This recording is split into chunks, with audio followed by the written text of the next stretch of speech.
the recent appointment and the consent of the Senate. Of the CDC? For our new CDC chief, Dr. Erica Schwartz. I was struck. I was watching the confirmation hearing, and she's asked point blank by, frankly, a pharma shill in the Senate. She's asked point blank, does she think the mRNA platform is safe and effective? Now, there is no way that a person who is qualified for that position could think in 2026 that safe is a fair term. Maybe somebody could argue that it's safe enough in light of the benefits. I would argue that they are being misled with respect to the benefits. But so many people were injured by the COVID mRNA shots that the idea that you could just answer with a smile on your face and, we'll show the clip. Dr. Schwartz, do you believe that mRNA vaccines, including the COVID-19 vaccine, are safe and effective? Senator, thank you for meeting with me earlier. I do appreciate that. I will say for the record, you do have the most beautiful office in the Senate. That being said, I do believe that mRNA... You're all welcome over afterwards, yeah. I do believe that mRNA technology is safe and effective. She's jocular as she's answering this question. She has no compunction about saying the mRNA platform is safe and effective. And as much as I hate to say it, I feel like Dr. Erica Schwartz, Dr. Jason Arday are variations on a theme, right? One of these people is much more serious in a sense than the other, but they are taking advantage of the fact that there's a niche. In the case of Erica Schwartz, there's a niche for an attractive, Black, yes, well-spoken person who can lie to the camera about matters of life and death, and it doesn't faze her. And so there she is. I think it's another instance of the same, just as we saw in the Palisades fire and the fire chief who was ill prepared to handle a foreseeable disaster. Right? Okay. So here's the problem as I see it. So again, I'm lack the credentials. That's why I never talk about this stuff. I'm not credentialed. But here's the problem as I see it. Why should anybody trust her or anybody else? There is, years ago, Tom Nichols wrote the book, The Death of Expertise, but why is she trustworthy? And I remember Lawrence Krauss. Didn't we do an event with Lawrence Krauss, you and I? I didn't. I've done some events with Lawrence, but Lawrence Krauss said something like, the people will always have an asterisk by their name. And then later he apologized for that, but he was right. And so there is a mistrust of expertise. There's a mistrust of institutions. But here's the bad, and you alluded to this in the beginning, here's the bad part. There's a mistrust of Black people who hold positions of power because they don't think that they legitimately should have gotten into schools because there were affirmative actions in. They don't think that they earned their positions through any kind of a meritocratic process. And consequently, you won't have the best people. And I'm not casting aspersions on her. But remember, Joe Biden said he's going to put a Black woman on the Supreme Court. There are only 2% of Black women who graduate from law school. So it's statistically, you mean to tell me that the best person, and maybe there's not a single best person, but you mean to tell me that has to come from that 2%?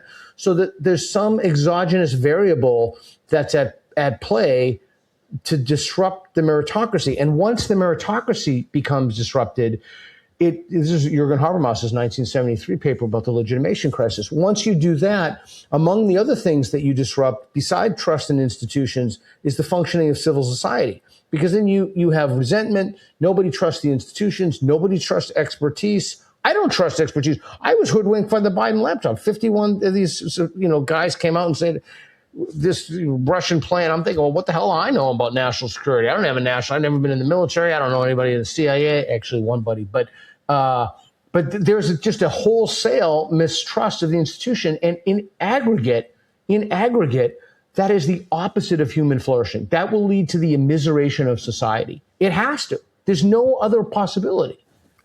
All right. I want to deliver a confession that is relevant to your point before I get to the rejoinder to it. And feel free to push back on anything I say. Well, here's the confession, and it pains me to say this, but I feel a moral obligation. Please. I misjudged Thomas Sowell before knowing much about what he thought, because as he was introduced to me as a concept, but before I had seen his work, I felt like, okay, I know this story. A black conservative gets embraced by the right because it is so useful to have a black conservative saying something that is surprising to hear from such a person. Only when I encountered his actual work did I discover, no.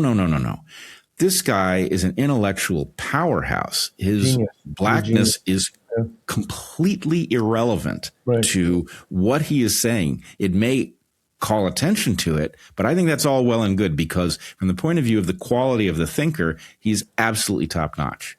So anyway, I don't know. The reason you thought that is because we created systems that elevated people to positions that were unearned.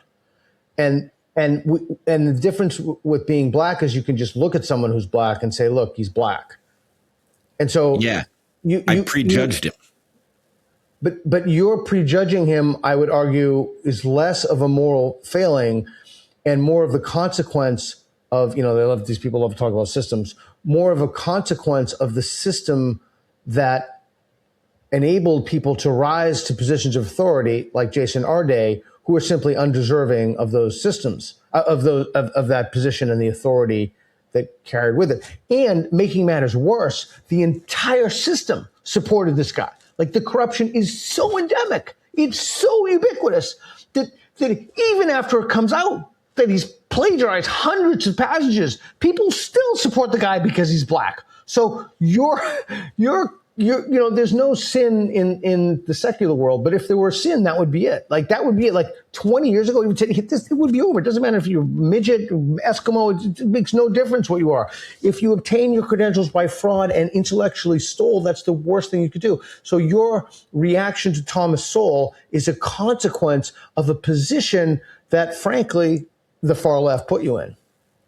Yeah, I mean, let's put it this way. It wasn't anti-black prejudice. It was a prejudice about the way the system works and what it was likely to mean. But I judged him before I had information. And, we all use heuristics, because you can't think through, what are the dangers of my picking up this pen off the table? In general, it's not dangerous, so you do it.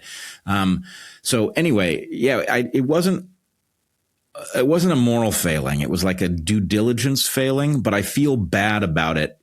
You see why I feel bad about it. And anyway, Thomas Sowell, if you are watching this, I apologize, 100% my error. And you might be heartened to know that I am a great admirer of yours, having now encountered your excellent quality work. Okay. So, but that I don't know if it belies another question or leads to another question. So in the future, if you see black people who are public intellectuals that you're not familiar with their work, would not a rational response be to be skeptical of them precisely because they're black and they may have not obtained their credentials through, they may have not been in that position for some. I don't know if you will remember this, but somewhere 2018, 19, I was concerned about this exact problem.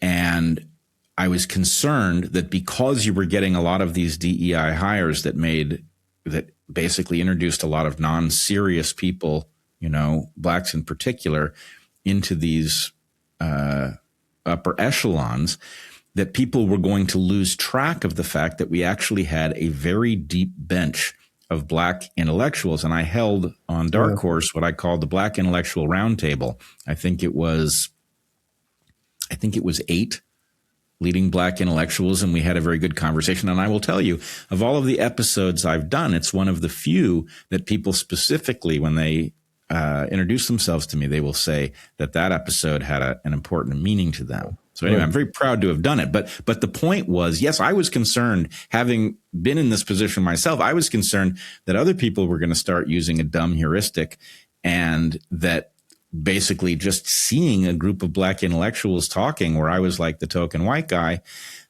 would be useful. And apparently it was. Yeah, maybe that's maybe you've absorbed a lot of Christian culture, and that's a kind of redemption. Yeah, maybe. I mean, I also, redemption or not, I think it was the right thing to do.